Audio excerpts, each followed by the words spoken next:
கர்த்தருடைய பரிசுத்த நாமத்துக்கு மகிமை உண்டாகட்டும். பிரியமானவர்களே, இந்த நாளிலும் கூட ஆண்டவருடைய வேத வசனங்களை தியானிக்கும்படியாக இந்த பரிசுத்தமான ஓய்வு நாளிலே பரிசுத்த அலங்காரத்துடனே கர்த்தரை தொழுது கொள்ளுங்கள் என்று சொன்னதான நம்முடைய தேவன் நம்முடைய மத்தியில் இருக்கிறார் என்பதை நாம் விசுவாசிக்க வேண்டும். இந்த வேத வசனத்துக்கு முன்பாக பிரியமான தேவ பிள்ளைகளே, எல்லாரும் உடைய கண்களை மூடி முழங்கால்களிலே நின்று உடைய மனக்கண்கள் தேவனை நோக்கி பார்க்க வேண்டும். ஒரு ஜெபத்தை நாம் ஏறெடுக்கும் பொழுது உங்களுடைய விசுவாசம் பெருக வேண்டும். எங்களை அதிகமாய் நேசிக்கதான நல்ல தகப்பனே, இந்த நல்ல வேலைக்காய் ஸ்தோத்திரம். அப்பா, இந்த பரிசுத்தமான ஓய்வு நாளிலே உடைய பரிசுத்த அலங்காரத்துடனே தொழுது கொள்ளும்படியாக உடைய கிருபைகள் எங்கள் மேல் இருக்கட்டும். இந்த நாளிலும் கூட நீர் எங்களோடு பேசுகிற வேத வசனங்கள் மூலமாக ஒவ்வொரு தேவ பிள்ளைகளுடைய இருதயங்கள் தொடப்பட்டு ஆண்டவரே, அவர்களுடைய ஆவி ஆத்துமா சரீரத்திலே ஒரு விழிப்பை, ஒரு உணர்வை நீர் தரும்படியாக ஜெபிக்கிறோம். தொடர்ந்து நீர் எங்களை ஆசீர்வதியும், பலப்படுத்தும். எல்லாவற்றையும் இயேசு மூலம் கேட்கிறோம் நல்ல பிதாவே, ஆமென். அல்லேலூயா. பிரியமானவர்களே, இந்த நாளிலும் கூட ஒரு தியானத்துக்காக ஒரு வேத வசனத்தை நாம் வாசிப்போம். 133 சங்கீதம் முதல் வசனம். 133 சங்கீதம் முதல் வசனத்திலே, இதோ சகோதரர் ஒருமித்து வாசம் பண்ணுகிறது எத்தனை நன்மையும் எத்தனை இன்பமா இருக்கிறது. பிரியமானவர்களே, இயேசு கிறிஸ்துவினுடைய வருகை அது சீக்கிரமா இருக்கிறது. அவருடைய வருகைக்கு முன்பாக முழு உலகத்திலும் ஒரே ஒரு மனம் வர வேண்டும் என்பதுதான் தேவனுடைய சித்தமா இருக்கிறது. ஆகையினால்தான் அப்போஸ்தலர் 2ஆம் அதிகாரத்திலே முதல் வசனத்திலே வாசிக்கும் பொழுது, பெந்தெகோஸ்து என்னும் நாள் வந்த பொழுது அவர்கள் எல்லாரும் ஒருமனப்பட்டு ஓரிடத்திலே, அதான் சகோதர சிநேகம், ஒருமனப்பட்டு ஓரிடத்திலே கூடி வந்தார்கள். அப்பொழுதுதான் பலத்த காற்று சியோனில் இருந்து வீசப்பட்டது, பரிசுத்த ஆவியினுடைய அபிஷேகம் பொழியப்பட்டது. அந்த நாள் தான் பெந்தெகோஸ்து என்னும் நாள். அதுதான் புதிய ஏற்பாட்டு சபை, அதுதான் மணவாட்டி சபை, அதுதான் எடுத்துக்கொள்ளப்படுகிற சபை. இப்படி அந்த சபைக்குள்ளதான் நாம் காணப்படுகிறோம். நீங்கள் பரலோக ராஜ்யத்துக்குள்ளே, தேவனுடைய ராஜ்யத்துக்குள்ளே, கர்த்தருடைய வருகைக்குள்ளே எடுத்துக்கொள்ளப்பட வேண்டுமானால் சகோதர ஒரு மனம், ஐக்கியம் என்பது முக்கியமானது. இந்த சகோதரர் ஒருமித்து வாசம் பண்ணுகிறது எத்தனை நன்மையும் எத்தனை இன்பம். இந்த சகோதர ஒருமனத்தை குறித்து நான் சொல்வதற்கு முன்பதாக, இன்றைக்கு சபை சபைக்கு விரோதமாக, விசுவாசி விசுவாசிக்கு விரோதமாக, குடும்பங்கள் குடும்பங்களுக்கு விரோதமாக, தேசம் தேசத்துக்கு விரோதமாக, பட்டணம் பட்டணத்துக்கு விரோதமாக, மனுஷர்கள் மனுஷருக்கு விரோதமாக, ஊழியர்கள் ஊழியர்களுக்கு விரோதமாக, புருஷன் மனைவிக்கு விரோதமாக, மனைவி புருஷனுக்கு விரோதமாக, தகப்பன் தாய் பிள்ளைகளுக்கு விரோதமாக, பிள்ளைகள் தகப்பன் தாய்க்கு விரோதமாக இப்படிதான் போராடி கொண்டிருக்கிறார்கள். இந்த நாட்களின் மத்தியில தான் ஆண்டவருடைய வசனம் நிறைவேறி கொண்டிருக்கிறது. என்ன நிறைவேறி கொண்டிருக்கிறது?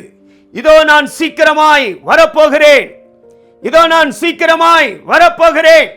ஆண்டவருடைய வருகை மிகவும் அதி சீக்கிரமா இருக்கிறது. சபைகளே, குடும்பங்களே, சுவாசிகளே, ஊழியர்களே, உங்களுக்குள் இருக்கிற ஐக்கியம் எங்கே? விசுவாசம் எங்கே? சமாதானம் எங்கே? பரிசுத்தம் எங்கே? இப்படிப்பட்ட ஐக்கியங்கள் இல்லாதபடி ஒரு கடமைக்காக சபைகளிலே ஊழியர்களானாலும் விசுவாசிகளானாலும் குடும்பங்களானாலும் ஆராதித்துக் கொண்டிருக்கிறார்கள். அவர்கள் சொல்கிறார்கள், நாங்கள் தேவனை ஆராதிக்கிறோம், இயேசுவை ஆராதிக்கிறோம், நாங்கள் கர்த்தருடைய வருகையிலே போக போகிறோம். எப்படி போவீர்கள்? உனக்குள்ளேயே ஐக்கியம் இல்லை, குடும்பத்துக்குள் ஐக்கியம் இல்லை, சபைக்குள் ஐக்கியம் இல்லை, ஊழியர்களுக்குள் ஐக்கியம் இல்லை, விசுவாசிகளுக்குள் ஐக்கியம் இல்லை. சகோதரர் ஒருமித்து வாசம் பண்ணுவது. ஆகினால்தான் இயேசு கிறிஸ்து சொன்னார், கடைசி நாட்களிலே நான் ஒரே மந்தையும் ஒரே மெய்ப்பனுமாய் மாற்றுவேன். அந்த ஒரே மெய்ப்பன் தான் நம்முடைய கர்த்தராகிய இயேசு கிறிஸ்து. அவரே ஒரே ஒரு உபதேசம், அதுதான் அப்போஸ்தல உபதேசம். முழு உலகத்திலும் எல்லா சபைகளிலும் ஒரே உபதேசம் தான் போதிக்கப்பட வேண்டும், ஒரே உபதேசம் தான் அறிவிக்கப்பட வேண்டும், ஒரே ஒரு பிரமாணம் தான் இருக்க வேண்டும். அது எல்லா இடங்களிலும் ஒரே மாதிரியான உபதேசம். இன்றைக்கு அப்படி நடக்கவில்லையே. சபைக்கு சபை வித்தியாசம், ஊழியருக்கு ஊழியருக்கு வித்தியாசம், விசுவாசிக்கு விசுவாசிக்கு வித்தியாசம். ஆண்டவர் சொன்ன அந்த சித்தத்தின்படி உபதேசத்தை போதிக்காமல் அவரவர் தனக்கு அனுகூலமாக போதிக்கிறார்கள். ரோமர் 12:1 முதலாம் வசனத்தில் மனுஷனுக்கு அனுகூலமாய் அல்ல, தேவனுக்கு அனுகூலமான, தேவனுக்கு பிரியமான சபையாய், சகோதரராய், சகோதரிகளாய் நாம் மாற்றப்பட வேண்டும். தேவனுடைய பிள்ளைகளே, சகோதர ஐக்கியதன் சொல்வது, ஒருவன் என்று சொல்வது ஏதோ ஒரு சகோதரன் ஒரு சகோதரனிடத்திலே ஐக்கியமாய் இருக்கிற வசனங்களை மாத்திரம் நான் சொல்லவில்லை. இன்றைக்கு முழு உலகத்தில் இருக்கிற எல்லா சபைகளும் ஒரே ஐக்கியத்தை தான் விரும்ப வேண்டும், ஒரே உபதேசத்தை தான் விரும்ப வேண்டும், ஒரே அன்பை தான் விரும்ப வேண்டும், ஒரே சமாதானத்தை தான் நாட வேண்டும். அந்த ஒரே அன்பு தான் இயேசு கிறிஸ்துவினுடைய அன்பு. இதெல்லாம் இன்றைக்கு உங்கள் சபைக்குள் இருக்கிறதா? உங்கள் ஊழியத்துக்குள் இருக்கிறதா? உங்கள் குடும்பத்துக்குள் இருக்கிறதா? விசுவாசிகளே, உங்களுக்குள் இருக்கிறதா? ஆராய்ந்து பாருங்கள். இந்த சகோதர ஒருமனம் ஐக்கியம் எத்தனை நன்மையும் எத்தனை இன்பமா இருக்கிறது. எதற்கு? சபைக்கு சபை விரோதம், கலகங்கள், சண்டைகள், சமாதானம் இல்லை, நன்மையும் இல்லை, சபைகளிலே இன்பமும் இல்லை. இதற்கு காரணம், மூல காரணம், ஆண்டவர் சொன்ன உபதேசம் சபையில் இல்லை. ஆண்டவர் சொன்ன உபதேசம் ஊழியக்காரனுக்குள் இல்லை. ஆண்டவர் சொன்ன உபதேசம் விசுவாசிக்குள் இல்லை. அவரவர் தன் தன் இச்சையின்படி இழுக்கப்பட்டு அவரவருக்கு அனுகூலமான ஒரு ஊழியத்தையும் ஜீவியத்தையும் குடும்ப ஜீவியத்தையும் செய்து கொண்டிருக்கிறார்கள். எப்படி ஆண்டவர் சொன்ன நன்மை, ஆண்டவர் சொன்ன இன்பம் குடும்பத்தில், சபையில், ஊழியத்தில், ஊழியக்காரனுக்குள்ள வரும்? வராது. நீ ஆண்டவர் சொன்னபடி உபதேசத்தை போதித்தால் நன்மையும் இன்பமும் உன் வீட்டுக்குள், உன் சபைக்குள், உன் குடும்பத்துக்குள் வரும். ஆண்டவர் சொன்னபடி பிரமாணங்களை நீ கைப்பற்றினால், ஆண்டவர் சொன்னபடி நீ ஜீவித்தால், ஆண்டவர் சொன்னபடி நீ கீழ்ப்படிந்தால், ஆண்டவர் சொன்னபடி நீ சுபாவங்களை வெளிப்படுத்தினால், ஆண்டவர் சொன்னபடி உன் கிரியைகளிலே பரிசுத்தம் இருந்தால் நன்மையும் இன்பமும் உனக்குள் வரும். அப்ப இதன்படி நாம் காணப்பட வேண்டுமானால், பிரியமானவர்களே, 133 அதிகாரம், இந்த 133க்கு ஒரு ஆவிக்குரிய அர்த்தத்தை நான் சொல்கிறேன்.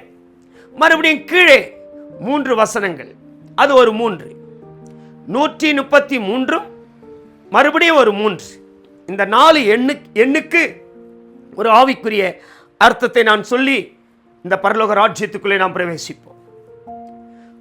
133 முதல் 1, இரண்டாவது ஒரு 3, மூணாவது ஒரு 3, இது 133. மறுபடியும் கீழே 3 வசனங்கள், அது ஒரு 3. இந்த 4 எண்ணு ஆவிக்குரிய அர்த்தத்தின்படி எதை வெளிப்படுத்துகிறது என்பதை ஆவிக்குரிய ஜீவியத்திலே நாம் படிப்போம். முதலாவது 133 முதல் எண் 1. இந்த 1 என்று சொல்வது ஒரே ஒரு தேவனை தான் வெளிப்படுத்துகிறது. ஹல்லேலூயா! முழு உலகத்துக்கும் இயேசு கிறிஸ்துவின் நாமமே அல்லாமல் வேற நாமம் கட்டளையிடப்படவில்லை. ஒரே ஒரு தேவன் தான் உண்டு. ஹல்லேலூயா! இன்றைக்கு சகோதர ஐக்கியம், சகோதர ஒருமனம், நன்மை, இன்பம் இல்லாமல் போவதற்கு காரணம் என்ன தெரியுமா? கிறிஸ்தவர்கள் மத்தியிலே ஒரே தேவனை வணங்கவில்லை, ஒரே தேவனை ஆராதிக்கவில்லை, ஒரே தேவனுக்கு கீழ்ப்படியவில்லை. கிறிஸ்தவர்கள் என்று சொல்கிறார்கள், டபுள் தேவனை வணங்கி கொண்டிருக்கிறார்கள். நம்முடைய தேவன் 2 தேவன்கள் அல்ல, ஒரே தேவன் தான், ஆனா திருத்துவ தேவன். கிறிஸ்தவ தேவ பிள்ளையே, சபைக்குள் வந்தால் இயேசு கிறிஸ்துவை ஆராதிக்கிறாய், வீட்டுக்குள்ள போனால் விக்கிரக ஆராதனை செய்கிறாய். எப்படி உன் வீட்டுக்குள்ள நன்மையும் இன்பமும் வரும்? எப்படி உன் வீட்டுக்குள்ள ஐக்கியம் வரும்? எப்படி உன் வீட்டுக்குள்ள சமாதானம் வரும்? எப்படி உன் வீட்டுக்குள்ள ஒருமனம் வரும்?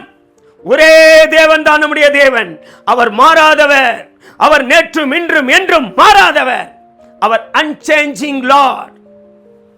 அவர் மாறாதவர், அன்சேஞ்சிங் லார்ட். ஒன்று என்கிற எண்ணிக்கை ஒரே தேவனை காட்டுகிறது.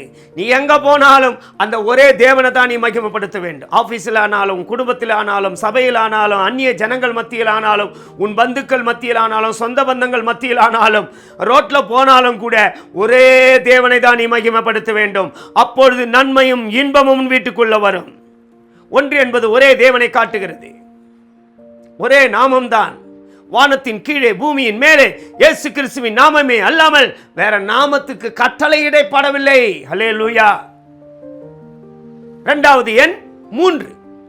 இந்த 3 என்று சொல்வது திரியேக தேவனை காட்டுகிறது, திருத்துவ தேவனை காட்டுகிறது. பிதா, குமாரன், பரிசுத்த ஆவியானவர். தேவனுடைய பிள்ளையே, உன் வீட்டுக்குள்ளே நன்மையும் இன்பமும் வர வேண்டுமானால் திருத்துவ தேவனை நீ விசுவாசிக்க வேண்டும். எத்தனையோ சபைகளிலே திருத்துவ தேவனை விசுவாசிக்கவில்லை, பிதாவை மாத்திரம் விசுவாசிக்கிறார்கள், இயேசு கிறிஸ்துவை அங்கீகரிக்கவில்லை. சில சபைகளிலே இயேசு கிறிஸ்துவை அங்கீகரிக்கிறார்கள், பரிசுத்த ஆவியானவரை அங்கீகரிக்கவில்லை. இப்படிப்பட்ட சபையிலே எப்படி நன்மை வரும்? எப்படி இன்பம் வரும்? எப்படி சமாதானம் வரும்? எப்படி ஒருமனம் வரும்? எப்படி ஐக்கியம் வரும்? திருத்துவ தேவனை நீ விசுவாசிக்கிறாயா? 3 என்பது திருத்துவ தேவனை வெளிப்படுத்துகிறது. பிதா, குமாரன், பரிசுத்த ஆவியானவர். நீ பிதாவையும் விசுவாசிக்க வேண்டும், இயேசுவையும் விசுவாசிக்க வேண்டும், பரிசுத்த ஆவியானவரையும் விசுவாசிக்க வேண்டும். ஆகினால்தான் இயேசு கிறிஸ்து இந்த பூமியில் இருந்தபோது சொன்னார், என்னை கண்டவன் என் பிதாவை கண்டான். அவருக்குள் பிதா இருக்கிறார். மறுபடியும் அவர் ஞானஸ்தானம் பெற்று ஜலத்தில் இருந்து கரையேறின உடனே அவர் தலையின் மேல் பரிசுத்த ஆவியானவர் புறாவை போல் வந்து இறங்குறதை அவர் கண்டார். அவருக்குள்ளே பரிசுத்த ஆவியானவரும் இருக்கிறார். இயேசு கிறிஸ்து தான் அவர் திருத்துவ தேவனாய் வெளிப்படுத்தப்பட்டார். திருத்துவ தேவனாய் அவர் ஜீவித்தார். திருத்துவ தேவனாய் கிரியை செய்தார். திருத்துவ தேவனை போதித்தார். தேவ பிள்ளையே, நீ பிதாவை விசுவாசிக்கிறாயா? இயேசுவை விசுவாசிக்கிறாயா? பரிசுத்த ஆவியானவரை விசுவாசிக்கிறாயா? உன்னுடைய விசுவாசம் எங்கே? உனக்கு அவிசுவாசம் தான் இருக்கிறது. அவிசுவாசம் உள்ள குடும்பத்திலே நன்மை வருமா? அவிசுவாசம் உள்ள குடும்பத்திலே நன்மை வருமா? இன்பம் வருமா? சமாதானம் வருமா? ஐக்கியம் வருமா? வராதே. விசுவாசிக்கிறவன் பதறான். நீ என்னை விசுவாசித்தால் தேவனுடைய மகிமையை காண்பாய் என்று இயேசு சொன்னார். தேவனுடைய பிள்ளையே, 1 என்பது ஒரே தேவனையும், 2வது 3 என்பது திருத்துவ தேவனை வெளிப்படுத்துகிறது. 3வது 3 1 3 3வது ஒரு 3. இந்த 3வது சொல்லப்பட்ட 3 நம்முடைய ஆவி, ஆத்துமா, சரீரத்தை வெளிப்படுத்துகிறது. ஒரு மனிதனுக்குள்ளே ஆவி, ஆத்துமா, சரீரம் இருக்கிறது. சரீரம் இல்லாமல் மனிதன் இல்லை, ஆவி இல்லாமல் மனிதன் இல்லை, ஆத்துமா இல்லாமல் மனிதன் இல்லை. 3 ஒரு மனிதனுக்கு இருக்க வேண்டும். இது 3இல் அவன் ஜீவிக்க வேண்டியது அவசியமா இருக்கிறது. இது தேவன் பெற்றிருக்கிற கட்டளை.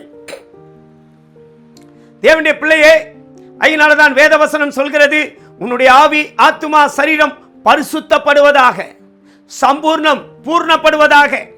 ஒரு மனிதன் தேவனுடைய ராஜ்யத்துக்குள்ள எடுத்துக்கொள்ளப்பட வேண்டுமானால், சீயோனுக்குள்ள பிரவேசிக்க வேண்டுமானால், சீயோனின் ஆசீர்வாதத்தை பெற்றுக்கொள்ள வேண்டுமானால், இந்த ஆவி, ஆத்துமா, சரீரத்திலே பரிசுத்தமான ஜீவியத்தை செய்ய வேண்டும்.